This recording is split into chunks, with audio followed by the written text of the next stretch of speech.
contains two dissimilar terms is called binomial expression, right? तो कोई भी एक ऐसा एक्सप्रेशन, अलजेब्रिक एक्सप्रेशन जिसमें दो डिसिमिलर टर्म्स हो, उन्हें हम बाइनोमियल एक्सप्रेशन कहते हैं। जैसे आपके सामने कुछ एग्जांपल्स दिख रहे होंगे, x प्लस वाई हो गया, x square y plus 1 by x y square हो गया, 3 minus x and so on, right? तो these are the examples of binomial expression. अच्छा, एक छोटा सा क्वेश्चन है, 2x प्लस 3x, क्या ये एक बाइनोमियल एक्सप्रेशन होगा? क्या ये एक बाइनोमियल एक्सप्रेशन होगा? गाइस, नोट करने की यहाँ पे जरूरत नहीं पड़ेगी, ये पीडीएफ आपको मैं दे दूंगा, क्वेश्चंस वगैरह जब आएंगे ना वो सॉल्व करना, ठीक है? नोट करने की जरूरत नहीं है अभी ये सब चीजें। ये बाइनोमियल एक्सप्रेशन नहीं है। क्यों नहीं है? बिकॉज 2x और 3x ये दोनों के दोनों क्या है, लाइक टर्म्स है, राइट? ये लाइक टर्म्स क्या होते थे? लाइक टर्म्स बोल लो या सिमिलर टर्म्स बोल लो, क्या होते थे? जिनको आप ऐड या सब्ट्रैक्ट कर सकते हो, ठीक है? जैसे 2x में हम 3x ऐड करेंगे तो 5x बन जाएगा, राइट? तो this is not a binomial expression. नहीं तो इस तरीके से तो 5x को हम x प्लस x 5 बार x लिख सकते हैं, या एक बार 2x लिखा और 3 बार x को ऐड करेंगे, तो इस तरीके से तो नहीं होगा ना, ठीक है? सो डिसिमिलर टर्म्स वो टर्म्स होते हैं जिनको आप ऐड या सब्ट्रैक्ट नहीं कर सकते। जैसे 2x में 3y ऐड करोगे तो कोई नया चीज नहीं आएगा, आपका expression finally 2x plus 3y ही रहने वाला है, राइट? तो this is not a binomial expression, ठीक है? चलो आगे बढ़ते हैं। ये आपके सामने कुछ बेसिक आइडेंटिटीज दिख रही होंगी, जैसे कि a plus b to the power 0, a plus b power 1, a plus b power 2, a plus b power 3 and so on. इन सब की वैल्यूज पता है क्या? इन सब की वैल्यूज पता है? बताओ चैट बॉक्स में।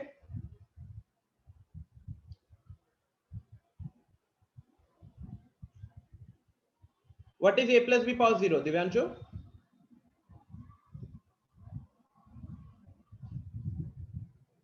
Raghavendra, x to the power 2y is binomial. No Raghavendra, it is not a binomial. In fact polynomial के definition में ना वेरिएबल के ऊपर जो पावर आता है वो पावर एक कहने के लिए रियल नंबर ही रहेगा, ठीक है? इनफैक्ट अगर हम 9th लेवल पे जाए तो होल नंबर रहता है, और आपने x के ऊपर पावर में क्या दिया है, एक अगेन एक वेरिएबल दिया हुआ है, तो ये एक बाइनोमियल नहीं होगा, ठीक है? It will be a simple algebraic expression. First का 1, राइट? अच्छा, a प्लस बी पावर 1 पता होगा सबको, a प्लस बी पावर 2 पता होगा, राइट? तो कहीं ना कहीं ये सारी वैल्यूज है क्या? यही सब है ना? किसको डाउट तो नहीं है? यहाँ कोई ऐसा महान व्यक्ति तो नहीं बैठा हुआ है जिसको a plus b to the power 3 नहीं पता?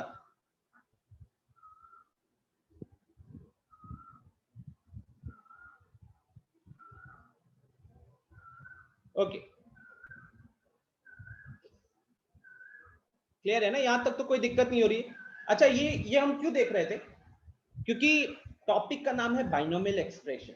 तो हमने देखा कि अगर मेरे पास कुछ ऐसे बेसिक बाइनोमियल एक्सप्रेशन है, जैसे a plus b to the power 0 हो गया, a प्लस बी पावर 1 हो गया, तो ये बाइनोमियल एक्सप्रेशंस के एक्सपेंशंस के ऊपर हम थोड़ा सा चीजें देख रहे हैं। अब ये जो सामने आपके पास एक्सपेंशंस दिख रहे हैं, ये तो हमने बचपन में ही क्लास 7-8 में ही आइडेंटिटीज पढ़ रखी है। जैसे a प्लस बी का पावर 2 क्या होता है, a square plus 2ab plus b square. Similarly a plus b to the power 3 क्या होता है, so that is a cube plus 3a square b plus 3ab square plus b cube, right? तो now मैं चाहता हूं कि आप लोग इसमें एक पैटर्न फाइंड आउट करो। मैं चाहता हूं कि आप लोग इसमें एक पैटर्न फाइंड आउट करो। कुछ पैटर्न देख पा रहे हो क्या इस, और पैटर्न को आइडेंटिफाई करके now the next question would be, क्या आप a plus b to the power 4 का वैल्यू निकाल सकते हो? a plus b to the power 4 का वैल्यू निकाल सकते हो? Try to observe a pattern.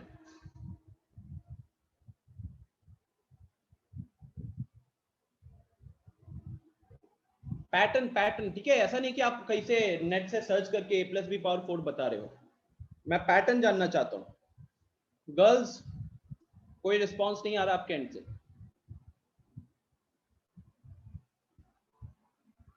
Ayush, Ayush unmute कीजिएगा एक बार खुद को। Yes sir.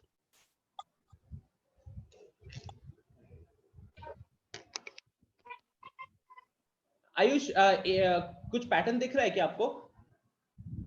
Yes sir, pattern बता सकते हैं। बताओ क्या पैटर्न दिख रहा है आपको? a to the power 4 plus b to the power 4 नहीं, मैं पूछ रहा हूँ ये पहले चार जो लिखे हैं ना, a plus b power 0, a plus b power 1, इनकी जो वैल्यूज लिखी गई है, इन वैल्यूज में कुछ पैटर्न फाइंड आउट कर पा रहे हो? यस सर, क्योंकि सर फर्स्ट से a plus b to the power 0 sir 1 होता है सर, ये कॉमन है। और सर इसमें a है, और फिर सेकंड वाले में जब b स्क्वायर हो जा रहा है तो उसको a का स्क्वायर हो जा रहा है, और फोर्थ वाले में वो क्यूब है तो उसका क्यूब हो जा रहा है। तो वही सर फोर्थ वाले में सर, फिफ्थ वाले में सर a का पावर 4 हो जाएगा। हाँ, तो उस हिसाब से एक चीज तो बहुत बढ़िया बोला आपने कि यहाँ पे a का पावर 4 हो जाएगा, ठीक है? Yes sir. अच्छा, और क्या ऑब्जर्व कर रहे हो? और सर b क्यूब है तो सर यहाँ पे plus b to the power 4 हो जाएगा sir. Exactly. So guys, if you are able to observe, जो सबसे पहला टर्म है ना, जैसे ये बाइनोमियल एक्सप्रेशन है a प्लस बी, तो इसमें पहला टर्म है a और दूसरा टर्म है b। अब अगर हम a प्लस बी का ऊपर पावर 1 रखे हुए हैं तो a के पहला टर्म जो आया इसके एक्सपेंशन में, ध्यान से सुनिएगा, इसके एक्सपेंशन में जो पहला टर्म आया वहां पे भी a के ऊपर पावर 1 दिख रहा है। सबसे पहले जब हम a प्लस बी के ऊपर पावर 2 लगाए थे तो हमारे पास वो जो पहला टर्म था a के ऊपर भी पावर 2 आया है।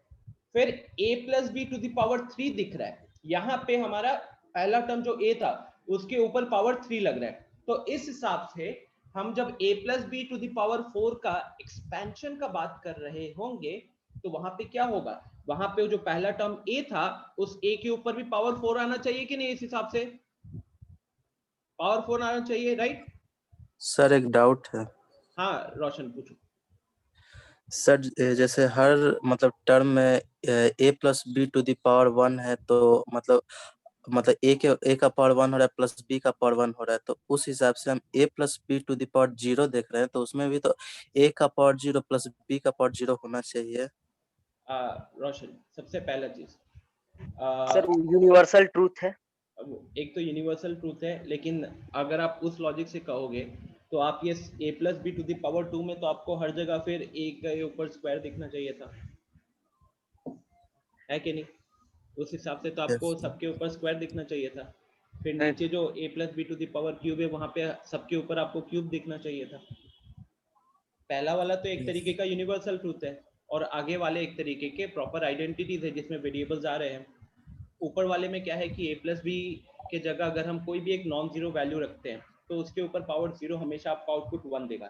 लेकिन इसके अलावा अगर हम कोई एक नेचुरल नंबर रखते हैं पावर में, ये तो 0 जो था ये होल नंबर था, इसके अलावा अगर हम कोई नेचुरल नंबर रखते हैं पावर में तो हमारे पास जो एक्सपेंशन आएगा वो हमेशा a और b के टर्म्स में आएगा, ठीक है?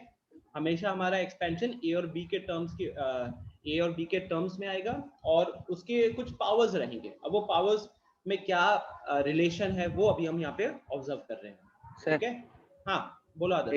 एक और कॉमन चीज दिख रहा है सर। हाँ बोलो, क्या दिख रहा है? सर पावर इंक्रीज करने पे नंबर ऑफ टर्म्स इंक्रीज हो रहे हैं। Very good. तो यहाँ पे छोटी सी चीज जो सबको दिख रही होगी कि जब पावर 0 था तो नंबर ऑफ टर्म्स बना 1, जब पावर 1 था तो नंबर ऑफ टर्म्स बना 2, जब पावर 2 था तो नंबर ऑफ टर्म्स बना 3, और जब पावर 3 था तो नंबर ऑफ टर्म्स कितना बना? 4। गाइस सबको ये सारी चीजें, छोटी मोटी चीजें जो दिख रही है ना, आप चैट में बताते रहो। ओके, सिद्धांत थोड़ा सा गलत है, ठीक है? आकाश, उससे हम कैलकुलेट कर सकते हैं, जो आपने चैट में लिखा है उससे हम कैलकुलेट कर सकते हैं।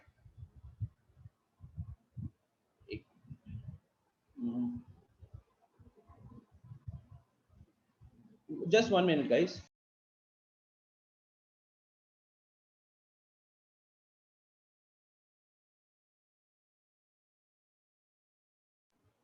हाँ, और क्या ऑब्जर्व कर रहे हो लोग? निधि, a पावर 4 और b पावर 4 होगा, ठीक है? दिव्यांशु, उस तरीके से हम कैलकुलेट कर सकते हैं। अच्छा गाइस, यहाँ पे दिव्यांशु का कहना है और आकाश का भी कहना है कि ये जो a plus b to the power 4 है, इसको हम a प्लस बी का square into a plus b का स्क्वायर करके कैलकुलेट कर सकते हैं क्या? So the answer is yes, आप कर सकते हो, ठीक है? a प्लस बी का square into a plus b का स्क्वायर करके कैलकुलेट कर सकते हो, कोई दिक्कत नहीं है, ठीक है? हाँ, राघवेंद्र को दिख रहा है कि power of a is decreasing and power of b is increasing. Very good, very good. Shivam का कहना है कि सर इसमें x और y के प्रोडक्ट के कोफिशिएंट के इक्वल है irrespective of powers of x and y, x और वाई के प्रोडक्ट। शिवम सबसे पहले तो एक्स और वाई दिख ही नहीं रहा मेरे को। अच्छा ए और बी कह रहे हो। हाँ आनंद, माइक अगर आपको माइक ऑन करके बोलना आप बिल्कुल बोल सकते हो। मैं चाहता हूं कि आप लोग यहाँ पे पहले पैटर्न ऑब्जर्व करो। सर पहला वाला पैटर्न में एक तो ये पता चल गया कि जो नंबर है उसका जैसे कि ए का ए प्लस बी का होल स्क्वायर है तो उसमें ए का स्क्वायर फिर उसके बाद बी का स्क्वायर करेंगे, ये वाला एक तो दिख गया है। हाँ और फिर उसके बाद उसमें जो दो टर्म है ए और बी हाँ उसमें 2ab जैसे कि ए प्लस बी का होल स्क्वायर में लिखे हैं ना, हाँ हाँ वैसे ये अगर ए प्लस बी का पावर 1 है तो उसमें ए बी हो जा रहा है और फिर उसके बाद उसका जो पावर हो रहा है ना ए प्लस बी का पावर होल पावर 1 है तो उसमें 1 डिक्रीज हो जा रहा है तो उस वाले टर्म में ए प्लस बी टर्म 0 हो गया। फिर होल स्क्वायर में आ रहे हैं तो 2 माइनस 1 हो जा रहा है तो 2a प्लस बी का पावर 1 हो जा रहा है, 2ab का पावर 1 हो जा रहा है। और वैसे ही अगर a प्लस बी का होल क्यूब में आ रहे हैं तो हम लोग इसमें 3ab ले रहे हैं, जैसे कि पावर 2 है तो उसको 2 लेंगे और पावर 1 है तो 1 लेंगे, वैसे ही पावर में ये थोड़ा सा लोगों के लिए कंफ्यूजिंग हो सकता है। तो जो आनंद कह रहा है ना उसमें अभी हम कोफिशिएंट को, आनंद आपने ए और बी के जो पावर्स किस तरीके से डिक्रीज हो रहे हैं वो सही पकड़ा है, कोफिशिएंट्स वाला ना थोड़ा सा लोग वहां पे कंफ्यूज हो सकते हैं। हाँ सर सारे टर्म का जो डिग्री होगा वो 4 होगा a टू द पावर 4 में। Very good very good. तो गाइस पहला ऑब्जर्वेशन था कि जितना भी पावर है उससे एक ज्यादा टर्म हमको दिख रहा था, फर्स्ट ऑब्जर्वेशन। दूसरा ऑब्जर्वेशन जो अभी निधि ने बोला कि कोई भी टर्म अगर उठाते हैं, जैसे कि देखो आप ये वाला टर्म इसका डिग्री कितना है 1 है, ये वाला टर्म का डिग्री कितना है 1 है, यहां देखो डिग्री कितना है 2 है, यहां तो क्लियर कट डिग्री 2 दिख रहा है। अब आते हैं 2ab। अब जब 2ab का डिग्री पूछा जाएगा ना तो डिग्री हम एक टर्म का कैसे कैलकुलेट करते हैं ये अगेन क्लास 8-9 में बताया जाता है। हम 2ab में जो वेरिएबल्स दिख रहे हैं, जैसे हमें a दिख रहा है और b दिख रहा है, तो a के ऊपर जितना पावर है b के ऊपर जितना पावर है उन दोनों पावर्स को ऐड करोगे और वो आपको उस टर्म का डिग्री बताएगा। तो जैसे कि यहाँ पे a के ऊपर पावर 1 b के ऊपर पावर 1, तो इस पूरे टर्म का अगर हम डिग्री का बात करें, इस पूरे टर्म का डिग्री का बात करेंगे तो डिग्री का पावर डिग्री कितना हो गया इसका 2 हो गया, क्योंकि a के ऊपर भी पावर 1 था और b के ऊपर भी पावर 1 था। तो finally a plus b to the power 2 का अगर हम टर्म्स देखेंगे तो हमारे पास 3 टर्म्स आए थे और उन तीनों टर्म्स में इंडिविजुअल टर्म्स का अगर आप डिग्री कैलकुलेट करोगे तो वो आ रहा है कितना 2 आ रहा है, a के ऊपर पावर 2 b के ऊपर पावर 2 और 2ab का डिग्री भी 2 है। सिमिलरली अगर हम देखें a plus b to the power 3 तो यहाँ पे पहला टर्म के ऊपर तो पावर 3 दिख ही रहा है, दूसरे टर्म के ऊपर पावर 3 दिख ही रहा है। आते हैं हम एक बार 3a स्क्वायर b के ऊपर। तो बताओ 3a स्क्वायर b का लेट मी आस्क समवन,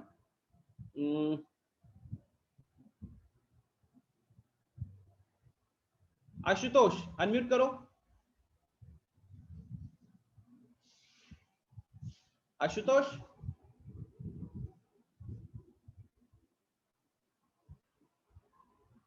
ये देखो पहला पता चल रहा है कि सेशन शुरू करके भागा हुआ है। आशुतोष आवाज आ रही है? Abhishek? Yes sir. Abhishek 3a square b का डिग्री कितना होगा और कैसे? सर 3 होगा। हाँ कैसे कैलकुलेट किया आपने 3, ये बताओ।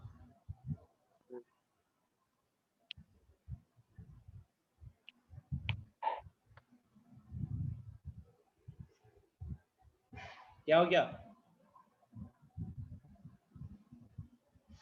देखो आप इंडिविजुअल ये जो 3a स्क्वायर b जो टर्म बना है ना, ये टर्म किन किन चीजों से बना है? 3 से बना है, a स्क्वायर से बना है और b से बना है। अब 3 एक कांस्टेंट है, ठीक है, तो एक कांस्टेंट का डिग्री यहाँ पे 0 होता है। कोई भी एक नॉन जीरो कांस्टेंट होता है तो उसका डिग्री 0 होता है, ठीक है।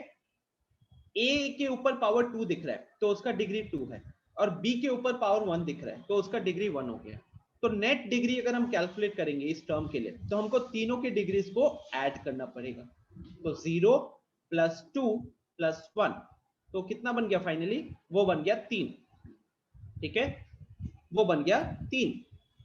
इस हिसाब से हम अगर अगला वाला टर्म भी देखेंगे 3ab स्क्वायर, तो इसका भी डिग्री कितना है? इसका भी डिग्री 3 है, ठीक है। तो आई होप यहां तक किसी को कोई डाउट नहीं होनी चाहिए। कोई डाउट है क्या यहां तक? बताओ। कोई डाउट है? येस और नो? आगे बढ़ सकता हूं? आनंद क्या मिसिंग है मैं बताता हूं, ठीक है? यहां तक जो बेसिक ऑब्जर्वेशन है गाइस, ये बेसिक ऑब्जर्वेशन में कोई डाउट है किसी को अभी तक?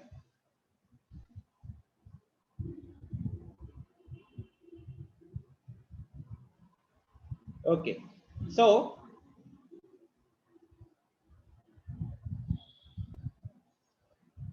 ठीक है, तो हमने क्या क्या ऑब्जर्वेशंस किए थे? जब पावर 0 है तो नंबर ऑफ टर्म्स 1, जब पावर 1 है तो number of terms 2, power 2 number of terms 3, power 3 number of terms 4, तो उस हिसाब से जब पावर 4 पे कैलकुलेट करें तो नंबर ऑफ टर्म्स 5 होने चाहिए। ये पहला ऑब्जर्वेशन है। दूसरा, जो जितने भी एक्सपेंशन में टर्म्स आ रहे थे, हर टर्म के ऊपर पावर किसके बराबर था? इंडेक्स के बराबर था। तो जैसे कि अगर हम सब सेकेंड वाले एक्सपेंशन की बात करें तो पावर 1 था यहाँ पे, इसीलिए हर टर्म का पावर डिग्री भी 1 आ रहा है। यहाँ पे पावर 2 दिख रहा था तो हर टर्म का डिग्री भी 2 है। तो इस हिसाब से जब हम a प्लस बी पावर 4 का एक्सपेंशन लिख रहे होंगे तो वहां पे भी सारे टर्म्स का डिग्री कितना लिखना चाहिए हमें? हमारा फाइनल डिग्री होना चाहिए 4। ये हमारा दूसरा ऑब्जर्वेशन था। तीसरा ऑब्जर्वेशन क्या था?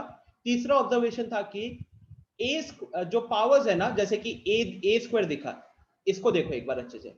पहले हमको a के ऊपर पावर 2 दिखा, उसके बाद a के ऊपर पावर कितना दिख रहा है हमको? 1 दिख रहा है। उसके बाद a दिख रहा है क्या? नहीं दिख रहा। तो कह सकते हैं हम कि a के ऊपर पावर 0 हो रहा है। अब इसको देखो एक बार, a प्लस बी का क्यूब को देखो, a के ऊपर पावर कितना है? 3, फिर a के ऊपर पावर कितना दिख रहा है? 2, फिर a के ऊपर पावर कितना दिख रहा है? 1, और फिर अगले टर्म में a के ऊपर पावर कितना दिख रहा है? 0। ठीक है, तो पावर हमें क्या पता चल रहा है कि a के पावर्स डिक्रीज कर रहे हैं। तो उस हिसाब से मैं क्या कह सकता हूँ गाइस कि एक जगह a का पावर 4 आएगा, फिर एक जगह पे a का क्यूब आएगा, फिर एक जगह पे a का स्क्वायर आएगा, फिर एक जगह पे a आएगा, और लास्ट में a का पावर 0 आएगा, फिर लास्ट में a का पावर 0 आएगा। कोई दिक्कत यहां तक? आद्या, निखिल, शुभम, कोई दिक्कत है यहां तक? बताओ। No sir. ठीक है, अच्छा अब b के पावर्स के ऊपर बात करते हैं एक बार। ठीक है, b के पावर्स के ऊपर ध्यान से देखो, तो इसको अब दोबारा से देखो, a प्लस बी का स्क्वायर को देखो। तो पहले टर्म में b नहीं दिख रहा था, तो कह सकते थे b का पावर 0 है। आगे देखते हैं तो b के ऊपर पावर 1 है, उसके आगे देखते हैं तो b के ऊपर पावर 2 है। सिमिलरली a प्लस बी का क्यूब पे देखो, b के ऊपर कोई पावर नहीं है, फिर b के ऊपर पावर 1 आया, फिर b के ऊपर पावर 2 आया, फिर b के ऊपर पावर 3 आया। a प्लस बी का पावर 1 पे देखो, पहला टर्म में b नहीं दिख रहा, तो हम कह सकते हैं b टू द पावर 0 है, उसके बाद b टू द पावर 1। तो उस हिसाब से गाइस यहाँ पे क्या बनेगा? b to the power 0, b to the power 1, b to the power 2, b to the power 3 and b to the power 4, है कि नहीं? आई होप ये सबको समझ में आ रहा होगा। और सर ये बोल सकते हैं कि सेकंड, थर्ड और फोर्थ टर्म का कोफिशिएंट 4 होगा। सेकंड, थर्ड और फोर्थ, ये कोफिशिएंट वाले पे थोड़ी देर में आते नहीं देख, क्योंकि वो गलत है जो आप कह रहे हो ना। सेकंड और फोर्थ टर्म का कोफिशिएंट 4 होगा, लेकिन जो बीच वाला है उसका कोफिशिएंट अलग होगा। ठीक है सर हाँ, बीच वाले का 6 6 होगा। हाँ, बीच वाले का 6 होगा। तो कोफिशिएंट पे हम थोड़ी देर में आते हैं। ठीक है, अच्छा फिलहाल सिर्फ कोफिशिएंट्स को छोड़ दिया जाएगा इस, तो बाकी आई थिंक सॉर्टेड है क्या? बाकी आई थिंक सबको समझ में आ गया होगा कि मैंने ये कैसे लिखा हुआ है। यस अनुष्का, आर्यन, रिया, विवांश, राघवेंद्र, यहां तक कोई दिक्कत है क्या? जो भी हमने ऑब्जर्वेशंस किया उस ऑब्जर्वेशन से जो मैंने फाइनल अभी आउटपुट लिखा, यहाँ पे कोई दिक्कत है क्या?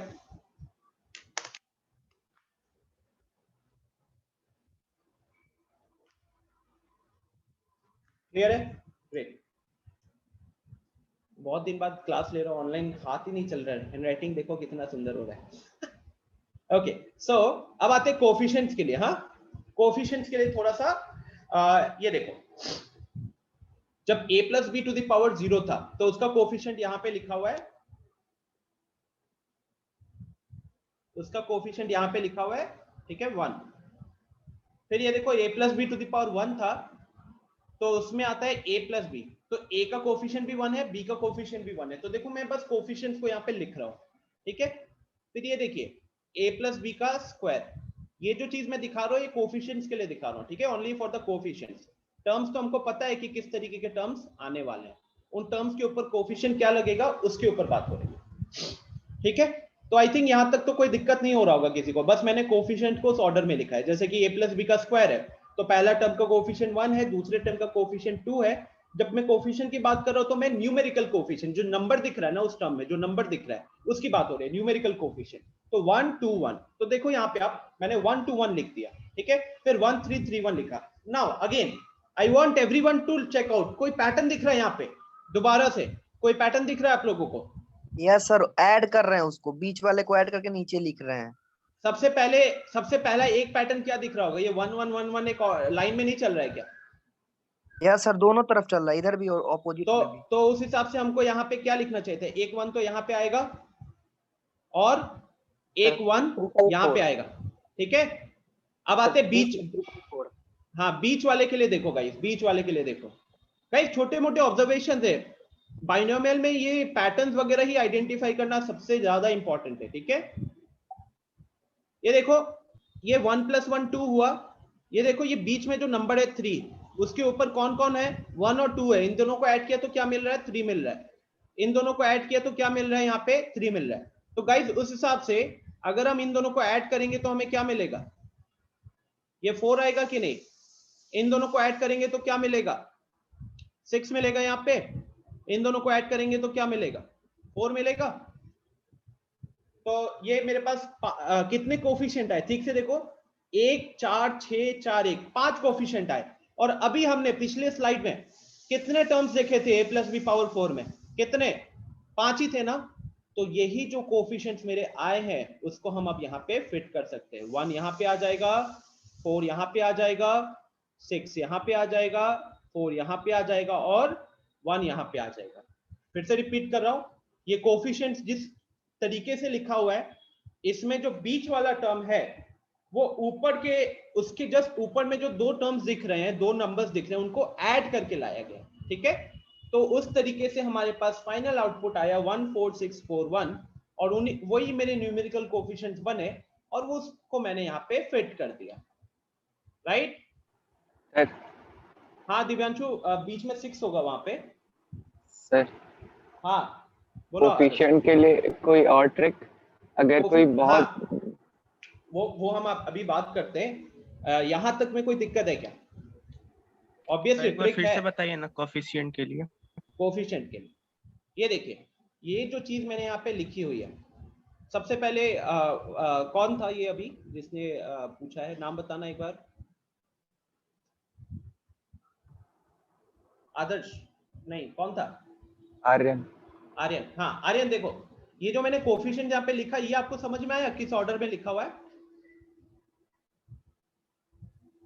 Yes sir. इसमें कोई डाउट नहीं है, ठीक है। तो सबसे पहला ऑब्जर्वेशन आपको क्या दिख रहा होगा आर्यन, कि अगर इसी तरीके से चलते रहे तो इसी लाइन में आगे हमको क्या लिखना चाहिए था? 1 लिखना चाहिए था कि नहीं, अगर हम इसी को फॉलो करें। और सेम राइट साइड का देखो, एकदम स्ट्रेट लाइन में 1 1 1 1 दिख रहा है, 1 तो वहां पे भी 1, ठीक है। अब हम थोड़ा सा बीच वाले के लिए बात करेंगे। तो बीच में, क्योंकि नोटिस करो अगर हम सेकेंड रो की बात करें तो सेकेंड रो में मेरे पास 2 1 है, थर्ड रो की बात करें तो 1 2 1 है, लेकिन वो 1 2 1 को कैसे लिखा गया है? ये इसके लेफ्ट में लिखा गया है, इसके राइट में लिखा गया है और फिर इसके बीच में भी लिखा गया है कि नहीं?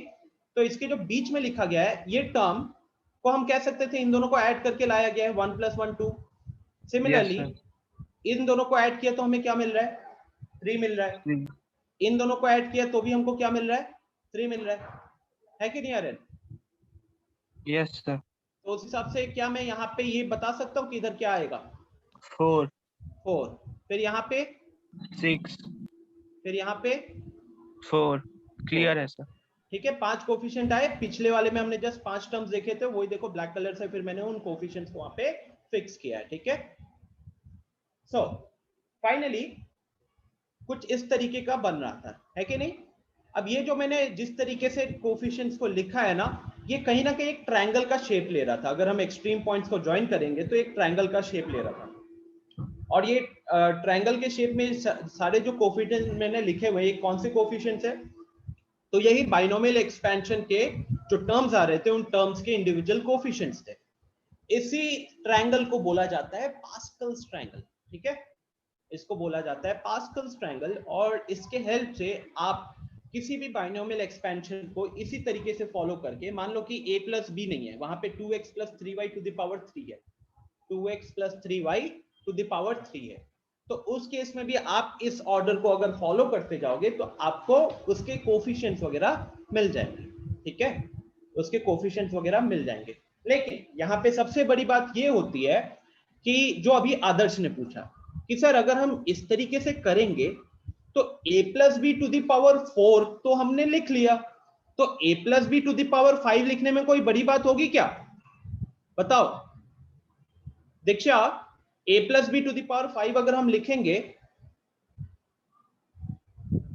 राघवेंद्र कह रहे सर ये तो 11 का पावर भी हुआ ना। यस राघवेंद्र, वैसे ये जो बोला जाए तो this is 11 to the power 1, this is 11 square, this is 11 का क्यूब, और 14641 एक्चुअली में आपका 121 का स्क्वायर होता है, तो 121 का स्क्वायर मतलब 11 टू द पावर 4 होगा, ठीक है। ये तो अच्छा ऑब्जर्वेशन आपने किया है, सारे कोफिशिएंट 1 थे। दीक्षा, सिद्धांत पूछ रहा है कि सर ऐसे फॉर्मूलाज को डिराइव करने का यूज कहाँ होता है। सिद्धांत, फर्स्ट ऑफ ऑल एक पैटर्न है, राइट, और इसके हेल्प से हम कोई भी बाइनोमियल एक्सपेंशन लिख सकते हैं, पहली चीज है। भले अभी हमको दिख रहा है कि हाँ थोड़ा लेंदी हो रहा है, but first of all we are learning something ना, जहाँ पे एक्सपेंशन कर रहे हैं हम, एक बाइनोमियल टर्म का एक्सपेंशन कर रहे हैं, उसके ऊपर अगर हम कोई भी पावर लगाते हैं तो किस तरीके से एक्सपैंड होगा। दीक्षा, अगर हम इसी तरीके से फॉलो करें तो a plus b to the power 5 calculate कर सकोगे आप? बताओ। यस सर, कर सकते हैं। हाँ, अगर मैं आपको a plus b to the power 20 बताऊं, कैलकुलेट कर पाओगे a plus b to the power 20? Sir कर तो लेंगे बट काफी लॉन्ग हो जाएगा ना। एग्जैक्टली, म्यूट कर लो, ठीक है। सो कर तो सकते हैं, लेकिन उससे क्या होगा, बहुत लंबा चला जाएगा, राइट, बहुत लंबा चला जाएगा। तो इसी के लिए हम बाइनोमियल थ्योरम में एक प्रॉपर स्टेटमेंट, एक प्रोसेस समझने वाले हैं, ठीक है, जिस प्रोसेस के हेल्प से हमको ये ऑर्डर फॉलो करने की जरूरत नहीं पड़ेगी। किस तरीके का ऑर्डर? जैसे कि अगर पावर 4 था, अगर हम a plus b to the power 4 calculate करें तो हमको a plus b to the power 3 के कोफिशिएंट्स पता होना चाहिए, तभी जाकर हम पावर 4 का बता सकते हैं, ठीक है। लेकिन अब जो हम डिस्कस करेंगे उसमें आपको इसकी भी जरूरत नहीं पड़ेगी, ठीक है। पास्कल्स ट्रायंगल मैंने इसीलिए बताया क्योंकि बुक्स वगैरह में स्टार्टिंग में हमेशा मेंशन रहता है, एनसीईआरटी में मेंशन्ड है, तो इसीलिए इसको हमने एक बार कवर कर लिया। बट इन जनरल जब क्वेश्चन सॉल्व करते हैं हम, चाहे जेई का कोई भी क्वेश्चन होता है, उसमें पास्कल ट्रायंगल हम बिल्कुल नहीं लगाते, इनफैक्ट पास्कल ट्रायंगल्स की जरूरत भी नहीं पड़ती है, ठीक है। तो this is the statement of binomial theorem, एक बार रीड कर लो, आपके स्क्रीन पे दिख रहा होगा। लिमिटेशन ऑफ पास्कल्स ट्रायंगल आदर्श वही है कि अगर एक हायर पावर आता है तो हमारे पास टाइम कंज्यूमिंग हो जाता है वो मेथड। जैसे कि पावर 20 है तो उसके लिए हमको 19 के कोफिशिएंट्स पता होना चाहिए, 19 के पता होने के लिए 18 का पता होना चाहिए, तो it becomes a very cumbersome process, ठीक है। Now statement of binomial theorem. So guys, यहां तक किसी को कोई दिक्कत है क्या? एक बार यस नो पे क्लिक कर दो।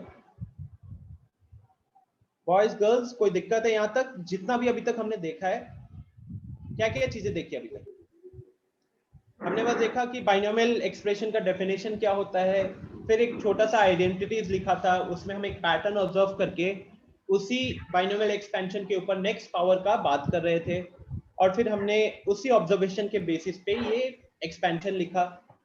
कोफिशिएंट्स के लिए हमने पास्कल्स ट्रायंगल का हेल्प लिया, लेकिन फिर हमने यहाँ पे ये ऑब्जर्व किया कि अगर हम इसको फॉलो करेंगे आंसर तो आ रहा है लेकिन टाइम लग रहा है, तो अब उसी टाइम को बचाने के लिए हम एक नया प्रोसेस देखेंगे, ठीक है।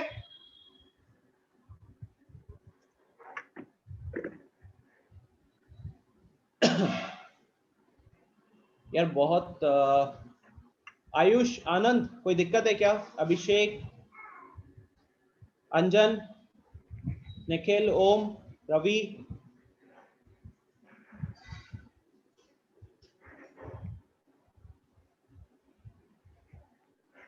सो अब आपके सामने क्या दिख रहा है, डेफिनेशन लिखा हुआ है, in elementary algebra the binomial theorem describes the algebraic expansion of powers of a binomial expression. तो बाइनोमियल थ्योरम क्या करता है, बाइनोमियल थ्योरम आपका जो algebraic expansion है उस एक्सपेंशन को डिस्क्राइब, मतलब वो एक्सपेंशन लिखने में कहीं ना कहीं आपको हेल्प करता है. और according to the theorem, according to this binomial theorem, it is possible to expand the powers of x plus y to the power n. x plus y power n के एक्सपेंशंस को हम किस form में लिख सकते हैं, into a सम. जैसे पिछले वाले में देख रहे थे ना, हर जगह ऐड आ रहा, प्लस का साइन आ रहा था, और वो सम करेंगे, उसमें सारे टर्म्स किस फॉर्म के होंगे, तो सारे टर्म्स हमारे होंगे a into x to the power b into y to the power c के फॉर्म में. जहां पे a क्या होगा, तो a होगा आपका कोफिशिएंट, जैसे कि अभी हमने देखा था ना 1 4 6 4 1, तो ऐसे ही a कोई कोफिशिएंट होगा, न्यूमेरिकल कोफिशिएंट. और ये x के ऊपर, जैसे कि हम एल्जेब्रिक एक्सपेंशन किसका कर रहे थे, x plus y power n का कर रहे थे, तो x मेरा पहला टर्म हो गया, y मेरा दूसरा टर्म हो गया, तो x के ऊपर पावर b, y के ऊपर पावर c. जैसे कि हमने पीछे वाले में ऑब्जर्व किया था ना गाइस, यहाँ पे कि कोई भी अगर हम टर्म उठा रहे थे तो उस टर्म का डिग्री किसके बराबर था, इंडेक्स के बराबर था, जो एक्सपेंशन में पावर था उसके बराबर था. ठीक है, तो सिमिलरली यहाँ पे b प्लस सी जो दिख रहा है, b plus c will be equal to n, b plus c will be equal to n. ठीक है, नाउ बाइनोमियल थ्योरम में x plus y to the power n जो रहता है, इसमें दो केसेस होते हैं, एक जहां पे n आपका एक नेचुरल नंबर है, और दूसरा जहां पे n आपका एक नेचुरल नंबर नहीं है. हमारा जेई में हम मेनली इसी के साथ डील करते हैं. ठीक है, इवन लास्ट में हम छोटा सा एक कॉन्सेप्ट देखेंगे जहां पे अगर हमारे पास एक फ्रैक्शन आता है तो हम उसे कैसे एक्सपैंड करेंगे, बट मेनली अगर मैं बात करूं जो इस साल भी क्वेश्चन आया था वो भी देखेंगे हम, तो उसमें भी कहीं ना कहीं n हमारा एक नेचुरल नंबर ही था. ठीक है, तो जब n एक नेचुरल नंबर होता है ना, तो उसकी जो सीरीज बनती है वो फाइनाइट सीरीज बनती है. ठीक है, मतलब उसमें नंबर ऑफ टर्म्स फाइनाइट होते हैं. और ये जो स्टेटमेंट मैंने यहाँ पे लिखा ना, इतना बड़ा चौड़ा अंग्रेजी लिखा हुआ है, हो सकता है कि आप में से बहुतों को ये समझ में नहीं आया होगा, तो इसको समझने के लिए अच्छे से एक बार आप इसको देखो, इसको देखेंगे. हाँ बोलो. सर यहाँ पे n जब नेचुरल नंबर नहीं होता तो वहाँ पे सर इनफाइनाइट सीरीज है. हाँ, तो सर इनफाइनाइट जब सीरीज जीरो होता है तब तो 1 आ तो जाता है सर.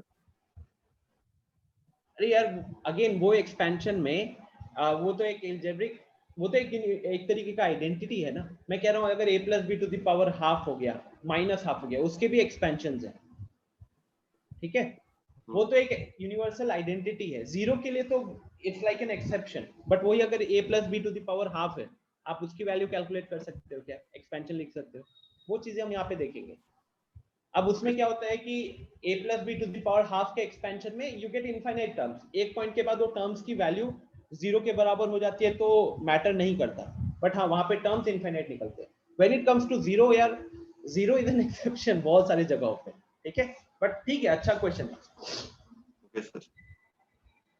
सिद्धांत का क्वेश्चन है कि जेई में बाइनोमियल से डायरेक्ट क्वेश्चन आता है क्या? बिल्कुल आता है, हर साल एक क्वेश्चन मिनिमम रहता है. ठीक है, जेई मेंस में, और बड़ा इजी क्वेश्चन रहता है. अगर हम अभी और इसी फ्लो में हाफ एन आवर क्लास को रन कर पाए तो मानकर चलो कि जेई का जो क्वेश्चन आया था वो भी यहाँ पे कवर हो जाएगा. ठीक है, that easy question came in this day. एक पेपर में बहुत इजी क्वेश्चन है. सो आपके सामने अभी x plus y to the power n का एक्सपेंशन लिखा गया है. ठीक है, एक्सपेंशन को थोड़ा सा अच्छे से ऑब्जर्व करो सबको. ये दिख रहा है क्या लिखा हुआ है, nc0 x to the power n y to the power 0.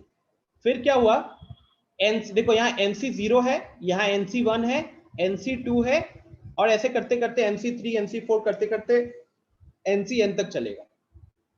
फिर हम x के ऊपर आते हैं. एक बार x का पावर पहले में क्या है, n है, फिर x के ऊपर पावर क्या है, n-1, एक कम हो गया.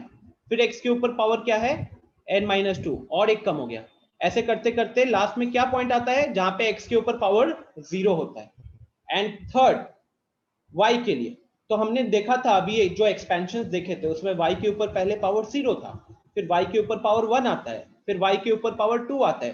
और ऐसे करते करते y के ऊपर हम पावर बढ़ाते चलते हैं, लेकिन कहां तक बढ़ाते हैं? हम बढ़ाते हैं जहां तक हमारा इंडेक्स प्रेजेंट होता है। इंडेक्स क्या था? x प्लस वाई के ऊपर पावर था n, तो इसीलिए यहाँ पे पावर क्या होता है? यहाँ पे पावर n होता है। ठीक है, राइट। मैं अब यहाँ पे x के पावर्स और y के पावर्स में तो आई थिंक किसी को भी दिक्कत नहीं होगी, क्योंकि हमने पिछले वाले में ही ये चीजें ऑब्जर्व की थी। जैसे यहाँ पे देख लो, a के ऊपर यहाँ पे पावर 2 है, फिर a के ऊपर पावर 1 हो गया, फिर यहाँ पे यहाँ से a गायब हो गया। इस केस में a के ऊपर पावर 3 है, फिर a के ऊपर पावर 2 है, फिर a के ऊपर पावर 1 है, फिर यहाँ से a गायब हो गया। तो a के पावर्स एक एक करके घट रहे हैं एंड साथ ही साथ b के पावर्स एक एक करके बढ़ रहे हैं। ठीक है, तो ये चीज तो यहाँ पे भी आपको क्लियरली विजिबल होगी।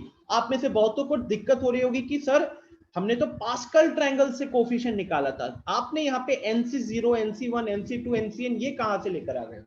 तो गाइस इसका छोटा सा प्रूफ भी है, जो प्रूफ अभी हम नहीं देखेंगे, it's not important right now. हम जस्ट इसको वैलिडेट करते हैं। जैसे कि x plus y to the power 2 है, तो x plus y to the power 2 का हम वैल्यू कैलकुलेट करते हैं with the help of same expansion. तो एक बार x plus y to the power 2 हमें पता है कि वो होता है x square plus 2xy plus y square.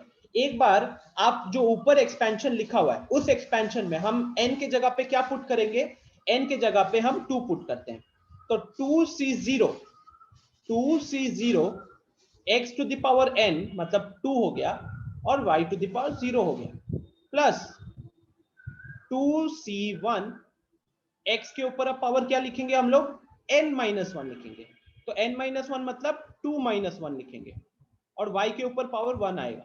फिर नेक्स्ट 2c2, अब x के ऊपर पावर क्या हो जाएगा? 2 माइनस 2 हो जाएगा और y के ऊपर पावर क्या होगा? तो y के ऊपर पावर 2 आ जाएगा। तो इस हिसाब से 2c0 की वैल्यू होती है 1, तो यहाँ पे मेरे पास आया 1 into x square into y to the power 0। फिर 2c1 का वैल्यू होता है 2, तो यहाँ पे आया 2 इंटू एक्स वाई, और यहाँ पे 2c2 का वैल्यू है 1, तो finally I am getting y square here. तो जो एक्स आइडेंटिटी आपने पढ़ा हुआ था वो ही यहाँ पे आ गया, लेकिन किसके हेल्प से आया? उसमें हम थोड़ा सा NCR यूज करें। आपने ऑलरेडी परम्यूटेशंस कॉम्बिनेशन में ये पढ़ रखा है।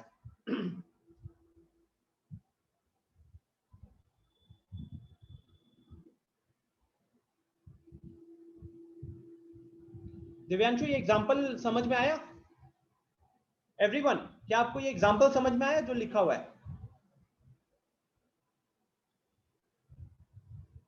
ऊपर वाला जो एक्सपेंशन था उस एक्सपेंशन के हेल्प से हमने x plus y to the power 2 को कैलकुलेट किया। ठीक है, और देखो वही आउटपुट आया जो आउटपुट हमने ऑलरेडी पता था, है कि नहीं? हाँ आदर्श बोलो। सी कॉम्बिनेशन ही वाला ना? हाँ हाँ, ये तो आप परम्यूटेशंस में ऑलरेडी NCR हमारा क्या होता था? n फैक्टोरियल y, हाँ n minus 1 factorial r factorial, n factorial upon n minus r factorial into r factorial. Yes Diksha, बताओ क्या है? इसी फॉर्म में कैसे आया?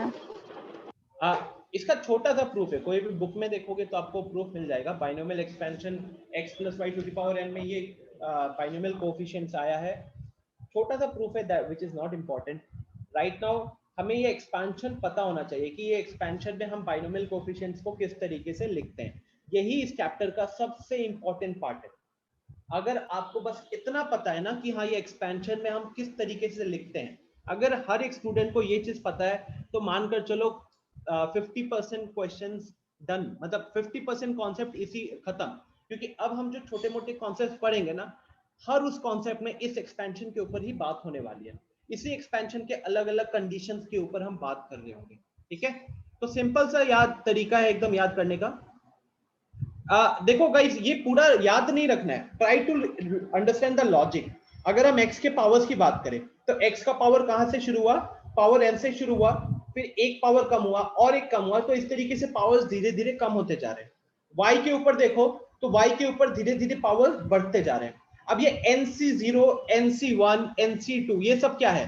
These are my binomial coefficients, these are my binomial coefficients कह सकते हो आप इजीली। और ये इसकी वैल्यू कैसे कैलकुलेट करते हैं तो ये हम ऑलरेडी PNC में कर चुके हैं। राघवेंद्र, आपको एनसीआर की वैल्यूज कैलकुलेट करना पता है?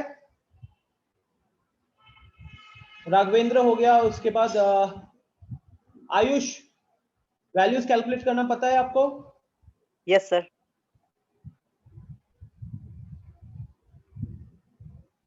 ग्रेट। सो अब ये छोटी सी चीजें, मतलब ऐसे अभी ऐसे याद रखो कि x का पावर कहां से शुरू करेंगे, जितना उस एक्सपेंशन का पावर में दिया गया होगा, और एक एक करके हम पावर्स को डिक्रीज करते जाएंगे। जैसे यहाँ पे मैंने आपको x plus y to the power 2 दिया था, तो हमने पहले x के ऊपर पावर 2 लिखा यहाँ पे, फिर x के ऊपर एक पावर और कम हो गया, और फिर x के ऊपर और एक पावर कम हो गया। y के ऊपर धीरे धीरे पावर्स एक एक करके इंक्रीज कर रहे थे, और ये तो बड़ा इजी था। nc 0 से शुरू किया और nc n तक लेकर गए। n के जगह पे यहाँ पे 2 था, तो 2c 0 से शुरू करेंगे और 2c 2 तक ले जाएंगे, एक एक करके हम बढ़ाते रहेंगे। ठीक है, अच्छा चलो एक और छोटा सा देख लेते हैं, अगर अभी भी कोई डाउट है तो x plus y to the power 3 देख लेते हैं हम लोग। तो x plus y to the power 3 इसी एक्सपेंशन से कैसे लिखेंगे हम, कैसे लिखेंगे? कोई अनम्यूट करके बता सकता है क्या? NC 0, n की जगह पे क्या आया यहाँ पे? 3 है 3, ना? 3C 0, 3c0, x का पावर 3, 3c0, हाँ x का पावर 3, y का पावर 0, फिर plus plus 3C1, 3c1, x का पावर 2, y का पावर 1, हाँ, प्लस 3C2, x का पावर 1, y का पावर 2, प्लस 3C3, x का पावर 0, y का power 3। Great, thank you. So अब 3c0 की वैल्यू होती है 1, तो यहाँ पे मेरे पास फाइनली x क्यूब बचा। सिमिलरली 3c3 की वैल्यू होती है 1, तो यहाँ पे मेरे पास y क्यूब बचा।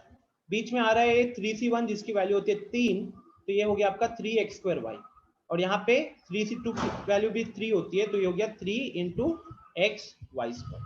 तो वही चीज आ गया, वही एक्सपेंशन आ गया। ठीक है, यहां तक आई थिंक सब कुछ सही से चल रहा होगा। सो अब अगर आपको समझ में आ गया कैसे एक्सपैंड करते हैं, तो मेरा रिक्वेस्ट होगा कि जल्दी से आप इसकी वैल्यू कैलकुलेट करो, इसकी वैल्यू कैलकुलेट करो।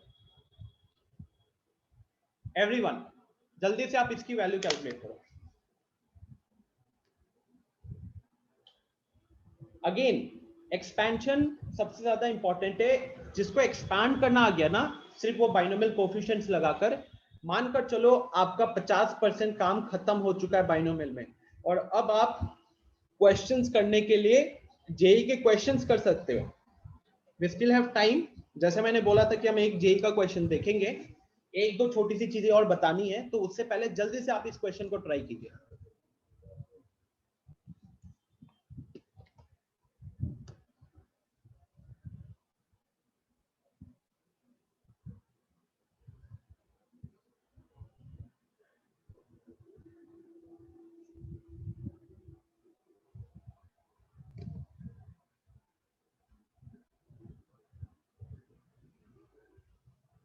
रोशन, कोई दिक्कत यहाँ तक? No sir.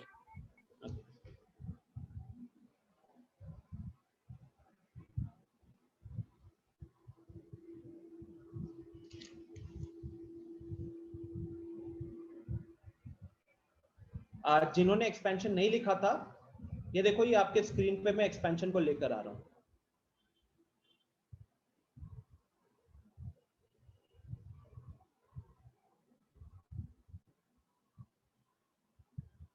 ये x plus y to the power n जो दिख रहा है ना सर, वो क्वेश्चन एक बार और दिखा दीजिए। हाँ, ये रहे। हो गया। हमारा एक्सपेंशन था x plus y to the power n का। आप ऐसा सोच सकते हो अपने माइंड में कि यहाँ पे x के जगह पे क्या आ गया, तो x के जगह पे 1 आ गया, और y के जगह पे क्या आ गया, तो y के जगह पे माइनस 3x² बाई 2 आ गया। तो इसको ध्यान में रखते हुए जो भी एक्सपेंशन लिखोगे ना, हाँ, और n के जगह पे क्या है, तो n के जगह पे है 4, तो n के जगह पे 4 रखो, x की जगह पे 1 रखो, और y की जगह पे माइनस 3x² बाई 2 रखो। ठीक है सर, हाँ बोलो। सर जब 4C1 हाँ 3x का पावर 2 है, बाई 2 का दी होल स्क्वायर, हाँ तो सर उसको पॉजिटिव लेके चलेंगे ना, क्योंकि वो स्क्वायर होता है। स्क्वायर ये ठीक से इसमें देखो, ठीक से देखो, वो x के ऊपर स्क्वायर है सिर्फ, पूरे टर्म के ऊपर स्क्वायर नहीं है, तो this is right now a negative number. ठीक है, आप ऐसे देखो ना आदर्श कि ये x plus y to the power n जो होता था, उसके जगह पे हमारे पास क्वेश्चन ने क्या दिया है, 1 minus 3x square by 2 to the power 4। तो अगर हम सीधा सिंपल कंपैरिजन करेंगे करस्पॉन्डिंग टर्म्स का, तो पावर n के जगह पे 4 आ गया, x के जगह पे 1 है, और हमारा यहाँ पे प्लस y था, लेकिन प्लस y की जगह पे यहाँ क्या दिख रहा है हमें, हमें दिख रहा है माइनस 3x स्क्वायर बाई 2। ठीक है, ये सबको सॉल्व करना है, मैं लोगों को अनम्यूट करके पूछूंगा, लोगों को अनम्यूट करके पूछूंगा, so everyone needs to solve this.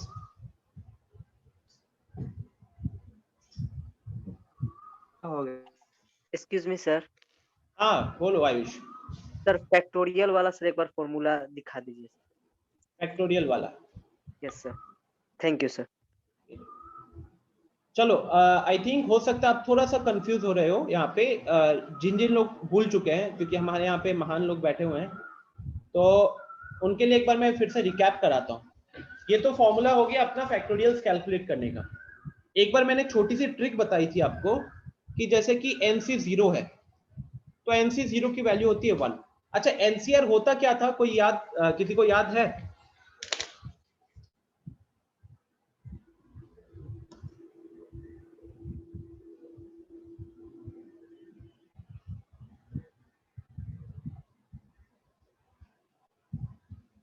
सिद्धांत अनम्यूट करना। Yes sir. NCR क्या होता था? सर स्टेटमेंट नहीं आता, मतलब national capital region. Sir statement नहीं आता वो, हिंदी में याद है? हिंदी में अप्लाई करना बस, या तो स्टेटमेंट भूल गए। स्टेटमेंट भूल गए हो? सर बताएं? हाँ बताओ। सर परमुटेशन को ही कहते थे सिलेक्शन। ओए होए होए, एक तो पहले खुद इन्फॉर्म किया कि सर बताए, और उसके बाद गलत बताए हो। बताओ, खुद ही बेइज्जती अपनी करवा ली तुमने। सर सिलेक्शन को ही ना कहते थे एनसीआर। तो परमुटेशन और सिलेक्शन में अंतर है ना? हाँ डिफरेंस है, yes sir. Selection permutation arrangement, combination selection. Yes sir, NCR sir. हम बताएं? हाँ शिवम बोलो। The selection of R terms from the given n terms where n terms are non-identical. Very good. तो बोला जाए बेसिक, तो हमारे पास n अलग अलग आइटम्स रखे हुए हैं, ठीक है, और उसमें से मुझे R आइटम्स का सिलेक्शन करना है। जैसे मान लो कि मैं आपके क्लास में गया, मेरे को क्लास में 30 अलग अलग इंसान दिख रहे हैं, उसमें से मुझे 5 इंसान चूज करने हैं, ठीक है। अब इतना तो पता है ना कि सब के सब थोड़े थोड़े तो अलग हैं ही, भले आपके नंबर सेम आते हो, लेकिन लुक वाइज तो सब अलग अलग हो। तो सारे के सारे डिस्टिंक्ट आइटम्स हो, और उसमें से हम 5 लोगों को अगर सिलेक्ट कर रहे हैं, 30 में से 5 को सिलेक्ट करें, तो कितने तरीके से हम वो सिलेक्शन को परफॉर्म कर सकते हैं? तो the answer will be 30C5, ठीक है। अब उसी का वैल्यू कैलकुलेट करने का एक छोटा सा ट्रिक, क्योंकि बार बार फैक्टोरियल लगाना भी टाइम कंज्यूमिंग है, तो हमें वो शॉर्ट ट्रिक पता होना चाहिए कि हम जल्दी से वैल्यू को कैलकुलेट कर पाए। तो जैसे कि NC0 का मतलब क्या है भाई? n आइटम्स था, उसमें से एक भी आइटम चूज नहीं किया, उसका एक तरीका है, कुछ उठाया ही नहीं। सिमिलरली बात करते MC1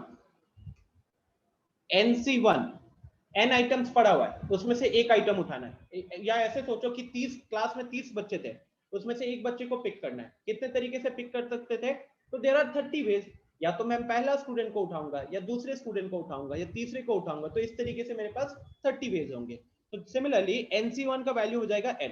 तो आई थिंक इसमें कंफ्यूजन नहीं होना चाहिए। अब आगे वाले पार्ट में जो छोटी सी ट्रिक है उसको ध्यान से समझो। NC2 का मतलब n में से 2 लोगों का सिलेक्शन करना है हमें। तो हम क्या करेंगे, पहले n लिखेंगे, उसके बाद n से जस्ट छोटा इंटीजर, क्या होगा हमारा? n-1 होगा। तो n को n-1 के साथ मल्टीप्लाई करोगे डिवाइडेड बाय 2 फैक्टोरियल। तो आप ऐसे सोच सकते हो कि अगर NC2 है तो n से शुरू करते हुए हम 2 इंटीजर्स लिखेंगे डिक्रीजिंग ऑर्डर में, ठीक है। अगर NC2 है तो n से शुरू करते हुए हम 2 इंटीजर्स लिखेंगे डिक्रीजिंग ऑर्डर में और उन्हें मल्टीप्लाई करेंगे। तो सिमिलरली अगर NCR की बात करें तो हम n से शुरू करते हुए आर इंटीजर्स लिखेंगे डिक्रीजिंग ऑर्डर में, उनको मल्टीप्लाई करेंगे, ये मेरा न्यूमरेटर बन जाएगा और डिनोमिनेटर में आएगा आर फैक्टोरियल।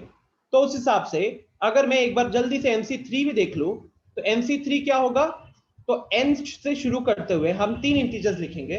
तो पहला होगा मेरा n, फिर होगा मेरा n-1, फिर होगा मेरा n-2।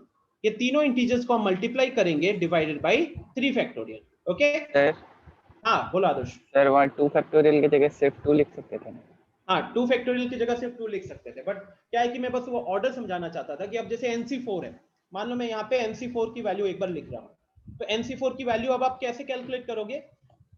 इनफैक्ट n का मैं एक वैल्यू भी दे देता हूँ, लेट्स से n का वैल्यू मैं दे देता हूँ आपको 8C4। तो 8C4 का मेरे को वैल्यू कैलकुलेट करना है, मैं जल्दी जल्दी कैसे करूंगा, तो मैं 8 से शुरू करके 4 इंटीजर्स लिखूंगा डिक्रीजिंग ऑर्डर में, तो 8, 7, 6, 5 और इनको मैं करूंगा मल्टीप्लाई। तो 8 × 7 × 6 × 5 ये हो गया मेरा मल्टीप्लीकेशन में, ये मेरा न्यूमरेटर बनेगा। और डिनोमिनेटर में क्या आएगा, तो डिनोमिनेटर में आएगा 4 का फैक्टोरियल। 4 का फैक्टोरियल कितना होता है, वो होता है 24। तो इस हिसाब से ये इधर कटा बना 3, ये इसको काटेगा बनेगा 2, तो फाइनली मेरे पास बचेगा 7 × 2 × 5, 14 × 5 विल बी 70। जल्दी कैलकुलेट हो गया ना बिना फैक्टोरियल्स के हेल्प से? ठीक है, तो आई बिलीव सबने ये सॉल्व कर लिया होगा। सर फार्मूला वाला शीट एक बार और खोलो।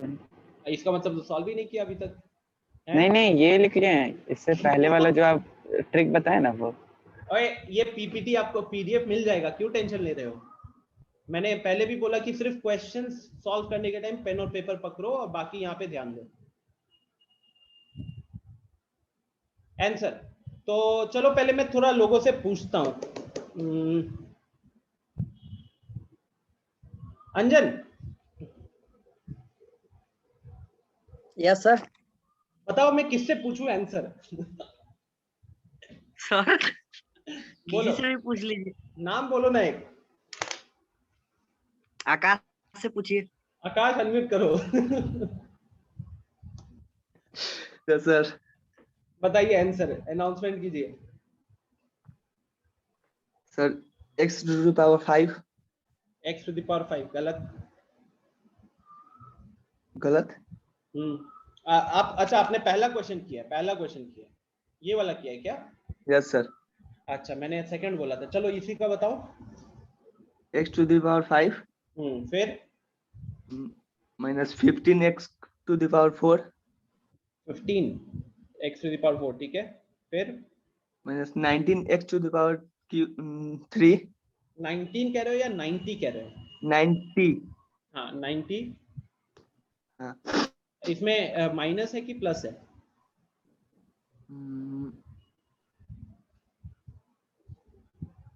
90x प्लस है। हाँ ठीक है, फिर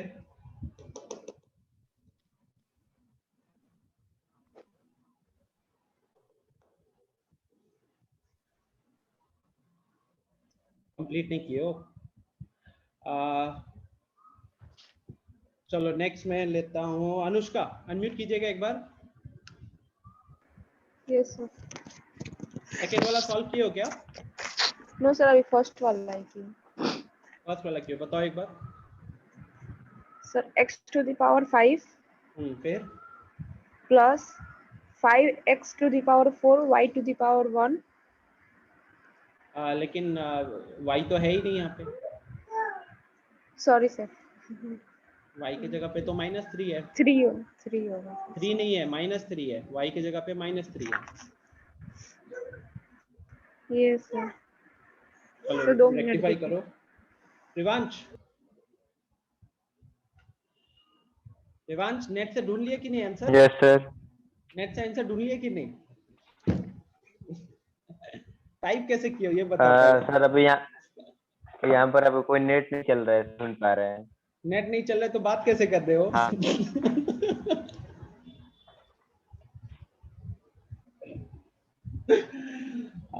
नेटवर्क अभी आया है सर, हो सकता है। तो आंसर मेरा लेटेस्ट से आ रहा था। अच्छा आंसर कौन सा वाला सॉल्व किया, पहले वाला या दूसरा वाला? सर सेकंड वाला सॉल्व करें, फर्स्ट वाला सॉल्व कर लिए। सेकेंड वाला सॉल्व कर चुके हो? क्या है आंसर बताना? नहीं, कर रहे हैं, फर्स्ट वाला कर सॉल्व रहे कर लिए हैं। अच्छा ठीक है गाइस, इसमें मैं सेकेंड वाले का आंसर आपको दिखा देता हूँ। क्या सर हम बोले, हाँ बोलो हम आर्यन। सेकंड वाला सॉल्व किए, पता नहीं क्या है गलत। 1 माइनस हाँ 6x² हाँ प्लस 27 x का पावर 4 बाई में 2। हाँ आंसर तो आ गया सामने। सही बोल रहे हो, मैं वही चेक कर रहा था, मुझे थोड़ी ना याद है। सर मेरा सही है। अच्छा, माइनस 27 x का पावर 6। यस सर सही है मेरा। हाँ तो गाइज ये आपके सामने स्क्रीन पे आपको सेकंड वाले का आंसर दिख रहा होगा, ठीक है। फर्स्ट वाला वाज अ इजी क्वेश्चन, तो इसीलिए मैं नहीं चाहता था कि लोग उस पे टाइम वेस्ट करें। दिव्यांशु का मैसेज आ रहा है, दिव्यांशु देख सकते हो स्क्रीन पे, ठीक है। सो आई बिलीव गाइज सेकेंड वाला ये प्रोसेस यहाँ पे लिखा हुआ है, ठीक है, आप ये आराम से अपना वेरीफाई कर सकते हो। हम आगे बढ़ते हैं। तो अभी तक हमने बाइनोमियल एक्सपेंशन का फॉर्मूला देखा यहाँ पे, और उस फॉर्मूला को अप्लाई कर रहे थे आप लोग, ठीक है। अप्लाई करना सबसे बड़ा टास्क रहता है, क्योंकि पहली बार कर रहे हो, तो हो सकता है कि लोग वहां पे थोड़े से नर्वस हो, गलती कर रहे हो, बट आप सबको कम से कम 4-5 क्वेश्चंस रैंडमली लिखकर उसका बाइनोमियल एक्सपेंशन करना है, ठीक है, ताकि आप उसके साथ कंफर्टेबल हो जाओ। रीजन बीइंग, आप बिलीव करो, जो मैंने देखे हुए हैं क्वेश्चंस, उसमें मेन जो चीज होती है वो एक्सपेंशन के ऊपर ही रहता है। इसके अलावा अगर मैं कॉन्सेप्ट की बात करूं ना, तो कुछ ज्यादा कॉन्सेप्ट नहीं बच रहा है। एक्सपेंशन और nth टर्म कहने के लिए, इन्हीं के ऊपर सारे क्वेश्चन हमारे बेस्ड होते हैं, ठीक है। चलो तो अब आगे बढ़ते हैं।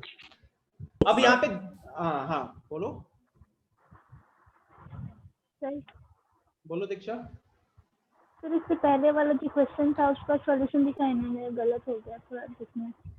पहले वाले का एक्चुअली सॉल्यूशन है नहीं, रुको मैं लिख देता हूँ। मतलब वो सेकंड नंबर क्वेश्चन का। अच्छा सेकंड वाले का ना, सेकंड का ये रहा, ये आपको क्लास के बाद पीडीएफ मिल जाएगा, चेक कर लेना, ठीक है। ओके सो गाइस नाउ ये जो स्लाइड अब आपके सामने है ना, you can say this is expansion. देखो ऊपर एक्सपेंशन लिखा हुआ है और नीचे जनरल टर्म का वैल्यू लिखा हुआ है। ये स्लाइड इस पूरे फाइल का मोस्ट इंपॉर्टेंट स्लाइड होगा, ठीक है।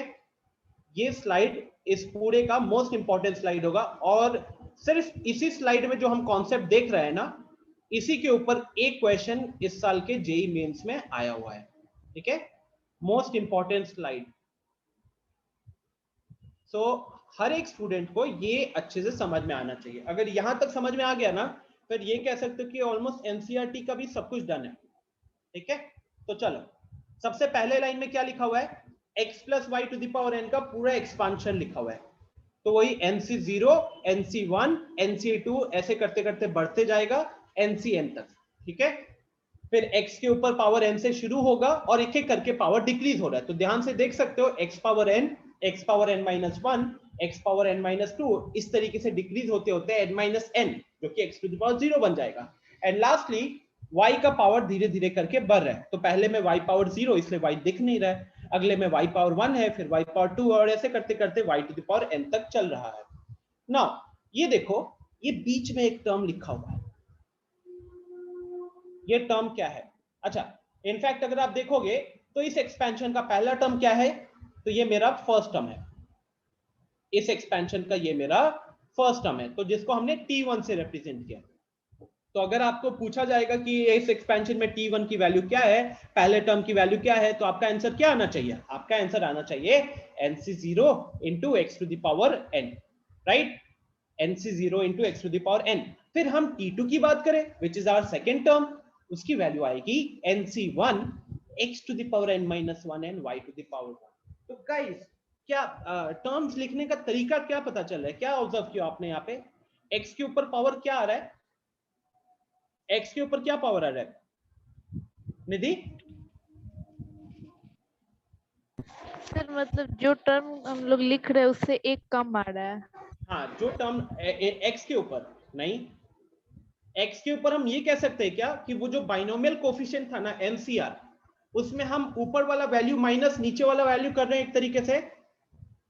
x के ऊपर का पावर तो देखो एक बार, ये देखो मैं जूम कर रहा हूं, क्या दिख रहा है यहाँ पे? x के ऊपर पावर क्या लिखे हम लोग? n-1 लिखे हैं कि नहीं? ये सर n-1 मतलब टोटल टर्म में से जो टर्म निकाल रहे हैं उसमें से एक कम सब्ट्रैक्ट करेंगे। इनफैक्ट इसको क्या हम ऐसे, मतलब जो पावर है उसमें हाँ टोटल जो पावर है उसमें से एक कम हम सब्ट्रैक्ट करें, या फिर एकदम अच्छे से अगर ध्यान में रखना है तो बड़ा आसानी से नहीं कह सकते हैं क्या कि ये C जो लिखा हुआ है, जो कॉम्बिनेशन का जो कोफिशिएंट है या उसका जो सिंबल है, उसके ऊपर जो वैल्यू लिखी हुई है माइनस उसके नीचे जो वैल्यू लिखी हुई है वही कहीं ना कहीं x के पावर में आ रहा है NC1। अब x के ऊपर क्या आ रहा है? n-1, और ये y के ऊपर क्या आ रहा था? तो y के ऊपर ये जो C के नीचे जो वैल्यू लिखी हुई थी वो कहीं ना कहीं यहां आ रहा है कि नहीं?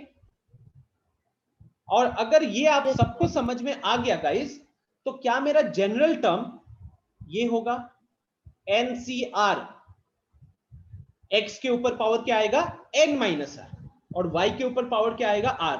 ये nth टर्म का एक्सप्रेशन जैसा है, ठीक है? जैसे अपन सीक्वेंसेस इन सीरीज में nth टर्म करते रहते थे ना, वैसे यहाँ पे भी एक्सपेंशन का nth टर्म का बात हो रहा है, कह सकते हो, ठीक है? अब यहाँ पे n क्योंकि ऑलरेडी इंडेक्स में आता है तो हम nth टर्म की जगह उसको r के टर्म्स में बात कर रहे होते हैं, ठीक है?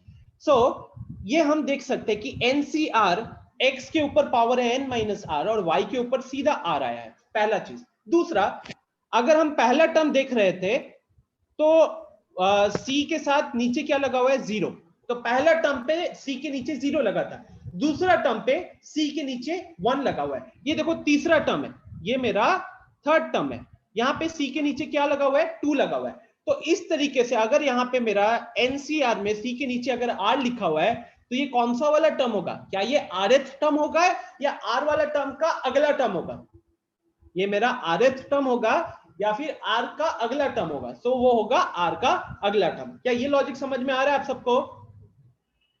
ये जो मैं चीज यहाँ पे समझाना चाहता हूं, क्या ये चीज क्लियर है गाइस? हम ये कह सकते हो, हाँ Adarsh, subscript of C will always be the degree of y, ठीक है? और ये जो कहने के लिए जो C का जो सबस्क्रिप्ट है, कहते हैं ना गाइस, ये जो ऊपर लिखा हुआ रहता है ये मेरा सुपरस्क्रिप्ट है और नीचे जो लिखा हुआ रहता है ये सबस्क्रिप्ट है फिलहाल। तो ये जो मेरा सबस्क्रिप्ट है ना, जैसे कि अगर मेरे को सेकेंड टर्म की बात हो रही है, ये देखो ये मेरा फर्स्ट टर्म था, तो यहाँ पे देखो सबस्क्रिप्ट में क्या है? 0। फर्स्ट टर्म में अगर ये ऑब्जर्वेशन हम यहां लिखते हैं तो T1 में मेरा R का वैल्यू कितना है? 0 है। T2 मतलब सेकेंड टर्म, ये देखिए ये मेरा सेकेंड टर्म है, यहाँ पे C का सबस्क्रिप्ट कितना है? C का सबस्क्रिप्ट है 1, मतलब R की जगह पे 1 आया। अब एक बार चलते हैं अपन थर्ड टर्म पे। थर्ड टर्म देखो गाइस, थर्ड टर्म में हमारा C का सबस्क्रिप्ट कितना है? C का सबस्क्रिप्ट है 2। तो इस तरीके से हम क्या कह सकते हैं कि अगर हमारा C का सबस्क्रिप्ट में R दिख रहा है तो वो कौन सा वाला टर्म को रिप्रेजेंट कर रहा होगा? R वाला टर्म को रिप्रेजेंट कर रहा होगा या R से जस्ट आगे वाले टर्म को रिप्रेजेंट कर रहा होगा? तो वो R से जस्ट आगे वाले टर्म को रिप्रेजेंट कर रहा होगा, राइट? कोई दिक्कत है क्या किसी को यहां तक? This is very important. Students जो पहली बार पढ़ रहे होते हैं वो इसको क्या समझते हैं? वो इसको समझते हैं rth टर्म, वो इसको समझते हैं rth टर्म, जो कि एक्चुअली में हो जाएगा गलत, ठीक है? ये rth टर्म नहीं है गाइस, ये कौन सा वाला टर्म है मेरा? ये मेरा r+1th टर्म है, r+1 टर्म है, okay? Is this clear to everyone? अगर समझ में आया जल्दी से यस पे क्लिक करो ताकि मेरे को पता चले और मैं आगे बढ़ सकूं।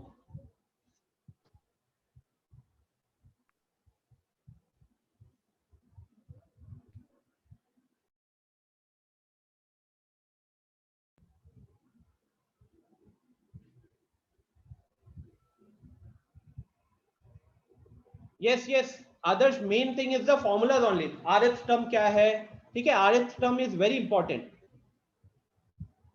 Okay, so I can see a lot of yes. कौन कौन नहीं किए हैं? निखिल, राघवेंद्र, रवि, रोशन, मुस्कान तो चलो वो फॉर्मेलिटी के लिए ज्वाइन करती है। रिया, कोई डाउट है क्या?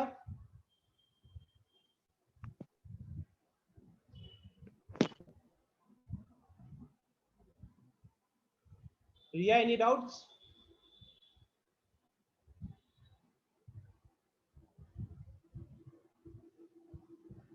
ओके, सो अब याद करो एक बार, जब अपन सीक्वेंसेस एंड सीरीज में हमको जब भी किसी चीज का सम करना होता था तो हम क्या करते थे? स्पेशल सीरीज को याद करो, स्पेशल सीरीज को।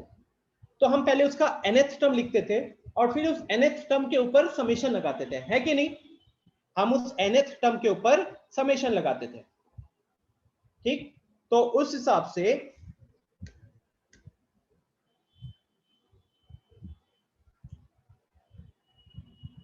यहां पे ये जब हमने r प्लस 1th टर्म लिख दिया तो कहीं ना कहीं ये जो एक्सपांशन आया है, कहीं ना कहीं ये जो एक्सपांशन आया है, इस एक्सपेंशन में हम जनरल टर्म के ऊपर ही तो समेशन लगाएंगे, जनरल टर्म के ऊपर ही तो समेशन लगाएंगे। और ये देखो r हम कहां से कहां तक वेरी कर सकते हैं, r कहां से कहां तक वेरी कर सकते हैं? पहला टर्म देखो nc0, nc0, तो यहाँ पे r हम कहां से कहां वेरी कर सकते हैं?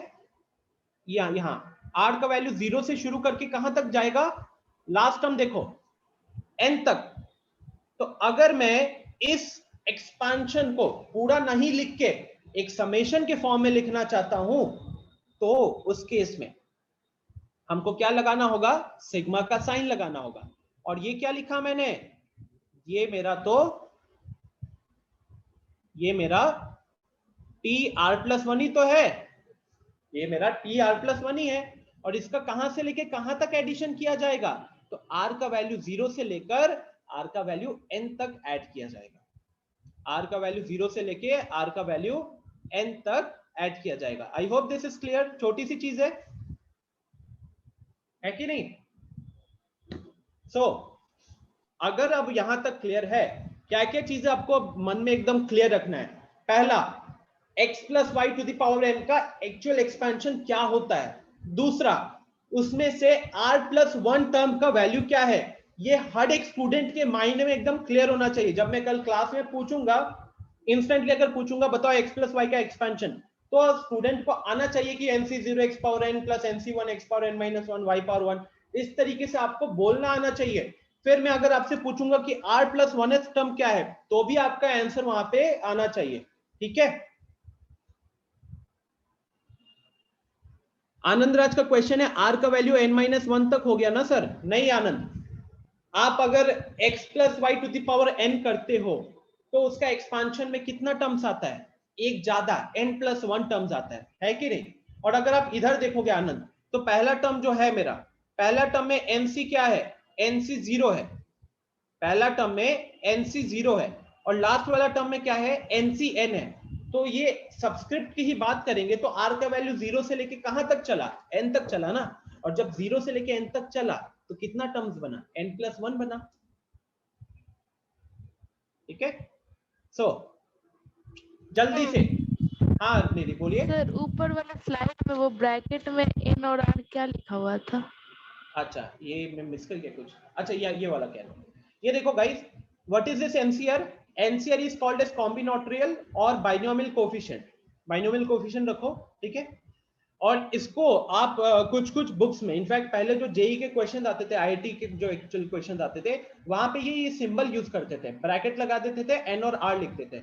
इसका मतलब यही होता था, एनसीआर होता था, ठीक है? तो ये कह सकते हो कि एनसीआर का एक और रिप्रेजेंटेशन है जो आपको जेई के क्वेश्चन में देखने को मिल सकता है, पहले दिया गया है। तो आपको समझा भी देते हैं कि एनसीआर का मतलब एन और आर ब्रैकेट्स में लिखा होगा, ठीक है? क्लियर है नहीं? बस ये इसका एक और रिप्रेजेंटेशन है। चलो तो गाइज जल्दी से मेरे को इन दोनों का आंसर बताओ, और अभी हम इसके साथ क्लास एंड करेंगे। अगर आप ये चीज लिख सकते हो, अगर आप ये स्क्रीन पे जो 2 क्वेश्चन है इसका आंसर कर दिए, तो इसका मतलब है जेई का एक क्वेश्चन जो आया था वो आपसे हो गया, ठीक है? बस एक छोटा सा एक्स्ट्रा दिमाग वहां पे लगाना होता है, बट वो सबसे पहले लोग इस पे वर्क करते हैं। तो मैं चाहूंगा हर एक स्टूडेंट पहले इसे सॉल्व करे। Hurry up.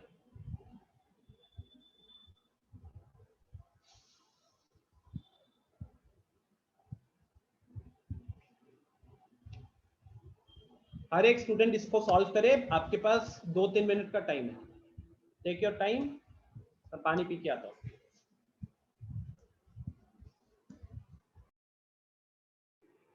सर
ओके, एक और चीज पूछना था आप सबसे।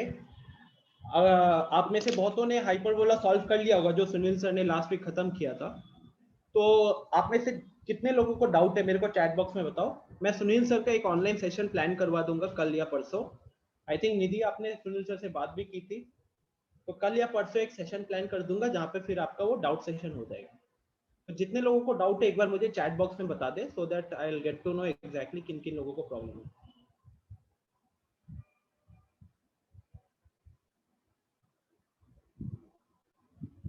ना आदर्श कह रहा है नो डाउट। बेटा तेरे को कभी डाउट नहीं होता बस नंबर नहीं आते उस हिसाब से है। ओके, सो राघवेंद्र ने सॉल्व कर लिया, शिवम ने सॉल्व किया है, दिव्यांशु ने सॉल्व किया है। दिव्यांशु आंसर दिखाता हूँ, स्क्रीन पे आंसर है, बट उससे पहले चलो गाइस एक बार देख लेते हैं कि मेरे को 28th टर्म का मतलब क्या हुआ। 28th टर्म का मतलब t 27 + 1 होगा। ध्यान से समझो, यहाँ पे आप में से बहुत लोगों ने t 28 + 1 लिखा होगा। आप में से बहुत लोगों ने यहाँ पे t 28 + 1 लिखा होगा, यहाँ पे t 27 + 1 होगा। याद करो, जब r + 1th टर्म होता है तो हमारा MCR आता है कि नहीं। तो जब 20th टर्म दिया हुआ है तो हम उसको कैसे लिखेंगे, t 28 क्या होगा, t 27 + 1 होगा। तो इससे हमको पता चलेगा कि r का वैल्यू हमको क्या रखना है, r का वैल्यू रखना है 27। अगर 20th टर्म है तो r का वैल्यू 27, अगर 50वां टर्म पूछ रहा होगा तो r का वैल्यू 49 रखेंगे। तो यहाँ पे पावर कितना है, पावर है 30। पावर 30 का मतलब n का वैल्यू 30 है। तो ये मेरा कितना हो जाएगा 30c 27। उसके बाद आएगा पहला टर्म जो कि 5x है। तो 5x के ऊपर पावर कितना जाएगा, 5x के ऊपर पावर जाएगा 30 - 27। और 8y के ऊपर पावर कितना जाएगा, तो 8y के ऊपर पावर जाएगा 27। ठीक है। अब 30c 27, हो सकता है आप में से बहुतों को दिक्कत हो रहा हो 30c 27 कैलकुलेट करने में, लेकिन जिसने भी परम्यूटेशन थोड़ा ठीक से कर रखा है तो 30c 27 का मतलब 30c3 होगा। और यहाँ पे आपका 5x के ऊपर पावर क्यूब है, तो क्यूब मतलब 125, x क्यूब इधर आ गया, और यहाँ पे 20 8y टू द पावर 27 है। अच्छा, तो 8 टू द पावर 27 लिख दिए, और y के ऊपर भी पावर 20। हाँ आदर्श, 30c3 कैसे, 30c3 कैसे, वो अभी डाउट नहीं था किसी को है। देखो छोटा सा फॉर्मूला होता है, अगेन परम्यूटेशंस में आता है। आप लोगों को याद है आपका बैच मैंने लेना छोड़ा था परम्यूटेशंस की क्लास के बाद ही शायद, और बताओ उसके बाद मुझे पता चल रहा है कि परम्यूटेशन याद नहीं है। NCR का वैल्यू जो होता है वो NC n-r के बराबर होता है। NCR का वैल्यू, चलो ये सब चीज मैं कल डिस्कस करूंगा, आज तो जस्ट इंट्रोडक्शन था। ये फॉर्मूला अगेन कॉम्बिनेशन में बताया जाता है। तो जैसे कि 30c5 है, तो 30C5 का वैल्यू किसके बराबर होगा? तो वो बराबर होगा, हाँ सर फॉर्मूला ये भी तो होता है n factorial by n minus r factorial r factorial. Sir तो उस पे किए हैं तो दूसरा आ रहा है। कुछ दूसरा नहीं आ रहा है, आपने उसको कैलकुलेट किया तो आपको यही मिला होगा 30 into 29 into 28 yes sir divided by 3 factorial जो कि 6 है, तो ये इधर कटा 5 हो गया। अब ये 28 इंटू 5 140, 140 इंटू 29 4200 माइनस 4200 माइनस 140, 4060 आपका कोफिशिएंट उधर आ रहा होगा। यस अगर सर। आपने फैक्टोरियल हाँ बस सर मैं 29 तक निकाल दिया हूँ सर। ठीक है। So anyways guys, I believe everyone is able to solve this. बहुत लोगों के मैसेज 17-18 मैसेजेस आए, वेरी गुड। सर तो आंसर को पूरा मतलब 8 का पावर 27 तो कैलकुलेट नहीं नहीं करते, तो उसे टर्म में छोड़ नहीं देखो कभी भी जेई आपको ना ये इस तरीके की फालतू कैलकुलेशंस पे वो हेडेक देगा ही नहीं।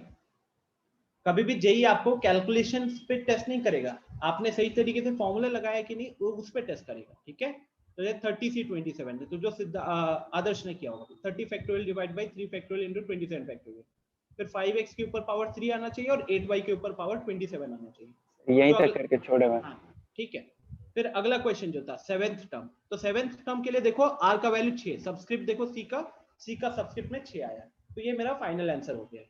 ठीक है, यहाँ पे कैलकुलेट कर दिया क्योंकि छोटे छोटे पावर्स थे, यहाँ पे नहीं कैलकुलेट किया क्योंकि 8 के ऊपर पावर 27 आ रहा था, जिसको देखने का मेरे मुंह से भी निकल गया। ठीक है, चल तो 11:53 हो रहा है, हम यहीं पे अभी फिलहाल सेशन को एंड करेंगे, 1.5 घंटे निकल चुके हैं। आप लोगों को मैं होमवर्क ग्रुप पे बता देता हूँ। ठीक है, देखो आज पहला क्लास था बाइनोमियल का, प्लस इतने दिन बाद मैं ऑनलाइन क्लास ले रहा हूँ, कल से और थोड़ा अच्छा लगेगा। आई होप बेसिक कॉन्सेप्ट्स आप सबको समझ में आ गया होगा। जो सबसे इंपॉर्टेंट चीज थी यहाँ पे, ये देखो मैंने स्लाइड तो बना रखा है लेकिन ये हम लोग आगे बात करेंगे। तो जो मेन चीजें हैं जो सबके दिमाग में क्लियर होनी चाहिए कि बाइनोमियल, या सीधा बात करूं तो x plus y to the power n का एक्सपांशन लिखना, ये आना चाहिए। और आना मतलब ऐसा नहीं कि आपने रट्टा मारा है, जिस तरीके से मैंने समझाया है वो क्लियर होना चाहिए, वीडियो देख लेना दोबारा से। उसके बाद r प्लस 1th टर्म, इसकी प्रैक्टिस अच्छे से होनी चाहिए। Reason being this concept is extremely important. JEE में क्वेश्चन इसके ऊपर पूछा गया था, जो हम कल क्लास शुरू करेंगे उसी से। इनफैक्ट ऐसा करेंगे ना, आज जितना भी पढ़ा है उसके ऊपर मैं 3 या 5 क्वेश्चंस का एक छोटा सा कऊत कर लूंगा कल सुबह। ठीक है, एक्सट्रीमली इंपॉर्टेंट। हाँ बोलो सर। जो एक्सपेंशन है वो लेंदी हो जा रहा है, उसका कोई अल्टरनेटिव भी होता है? देखो सबसे पहला आपको जेई कभी भी n का वैल्यू 10 देकर नहीं बोलेगा कि 11 टर्म्स लिखिए। ठीक है, कभी भी नहीं बोलेगा 11 टर्म्स लिखिए, बट वही n का वैल्यू अगर 3 4 5 है, 3 4 5, 3 होगा तो 4 टर्म्स आएगा, 4 होगा तो 5 टर्म्स आएगा, 5 होगा तो 6 टर्म्स आएगा। ठीक है, तो उतना तक हमको पता होना चाहिए, अगर जरूरत पड़ा तो हम वहां पे सॉल्व कर रहे होंगे। ओके, तो जेई कभी भी आपको 10-11 टर्म्स नहीं लिखवाएगा। ज्यादा से ज्यादा अगर क्वेश्चन के दौरान जरूरत पड़ेगी भी तो कितने टर्म्स तक लिखना पड़ेगा? 4-5 टर्म्स तक लिखना पड़ेगा। सर बट वो x और y का वैल्यू तो कॉम्प्लिकेटेड दे सकता है ना? x और y का वैल्यू कॉम्प्लिकेटेड दे सकते हैं। इनफैक्ट जेई में कभी भी आपको एक्सपेंशन के ऊपर बात रहती नहीं है। आप अगर क्वेश्चन देखोगे तो ऐसा होता है कि 2-3 वैल्यूज हम लिख लेते हैं, उसके बाद ही हमें वो मिल जाता है, कुछ पैटर्न मिल जाता है, कैंसिलेशन टाइप्स ऑफ क्वेश्चन हम आगे देखेंगे। बट फिलहाल अगर आप आरडी शर्मा सॉल्व करोगे, जैसे आज बहुत लोग घर जाके अब अपना घर पे ऑलरेडी आरडी शर्मा सॉल्व करोगे और एनसीईआरटी सॉल्व करोगे पहली क्लास में, तो वहां पे आपको एक्सपांशन ही करवाएंगे। वो बहुत सारे क्वेश्चन होंगे जहाँ पे आप वो 6 टर्म्स 7 टर्म्स 8 टर्म्स लिख रहे हो, जिसका कुछ खास इंपॉर्टेंस नहीं है, बट हाँ कहीं ना कहीं वो फॉर्मूला अप्लाई करना हमें क्लियर हो जाएगा। Next is r plus 1 term. जैसे अगर आपको कोई एक बाइनोमियल एक्सपेंशन लिखा हुआ है, मतलब let's say 2x plus 3y to the power 70 लिखा हुआ है, तो उसमें 71 टर्म्स आएंगे। अगर आपसे पूछा जा रहा है कि उस 71 टर्म्स में से 51th टर्म या 50वां टर्म क्या होगा, तो आपको पता होना चाहिए कि वो मैं कैसे कैलकुलेट करूंगा, और उसी कॉन्सेप्ट के ऊपर बहुत सारे क्वेश्चंस हैं, बहुत सारे छोटे छोटे कॉन्सेप्ट हैं, ठीक है। तो होपफुली कल या परसों तक हमारा सारा कॉन्सेप्ट कवर हो जाएगा। ओके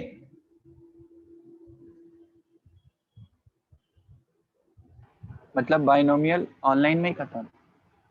क्या मतलब बाइनोमियल ऑनलाइन में ही खत्म हो जाएगा फिर? हाँ, binomial is a very small topic. वहां पे आप ये कह सकते हो कि क्वेश्चन सॉल्व करने के दौरान बहुत सारे क्वेश्चंस होंगे, टाइप्स ऑफ क्वेश्चंस प्रैक्टिस करने होंगे। अगर कॉन्सेप्ट की बात करूँ ना, तो जैसे मैंने बोला कि हम 50% कॉन्सेप्ट खत्म कर चुके हैं। अगर आपको ये R+1 टर्म का कॉन्सेप्ट समझ में आ गया, तो कल जैसे हम बात करेंगे मिडिल टर्म का बात करेंगे, लार्जेस्ट टर्म का बात करेंगे, ठीक है, या इरेशनल टर्म्स वगैरह वगैरह, उन सब की बात करेंगे। वो सब का सब कहीं ना कहीं R+1th टर्म के ऊपर ही बात हो रही है, ठीक है। ये देखो, ये आनंद कुमार ने कैलकुलेटर से 8 का पावर 27 कैलकुलेट करके यहाँ पे चैट बॉक्स में डाल दिया है। सो यहीं पे फिर मैं एंड करता हूँ। होमवर्क मैं आपको ग्रुप पे बता दूंगा, ठीक है, उस हिसाब से कीजिएगा। पहली क्लास है तो मेरा सजेशन यही होगा कि एनसीईआरटी और आरडी शर्मा पहले खत्म करो, मॉड्यूल को थोड़ा स्किप कर सकते हो, मॉड्यूल को अगली क्लास के बाद शुरू करना, ठीक है। Any doubts anyone? कुछ पूछना है आप लोगों को?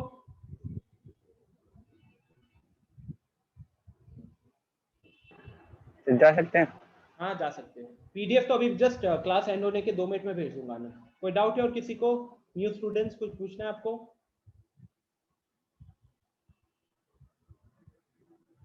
आयुष, राघवेंद्र, मैंने आप लोगों को पढ़ाया नहीं है, कुछ पूछना है तो बताओ। No sir. Okay, so then I will end the session here. मिलते हैं कल की क्लास में। Thank you sir. Thank you, bye bye.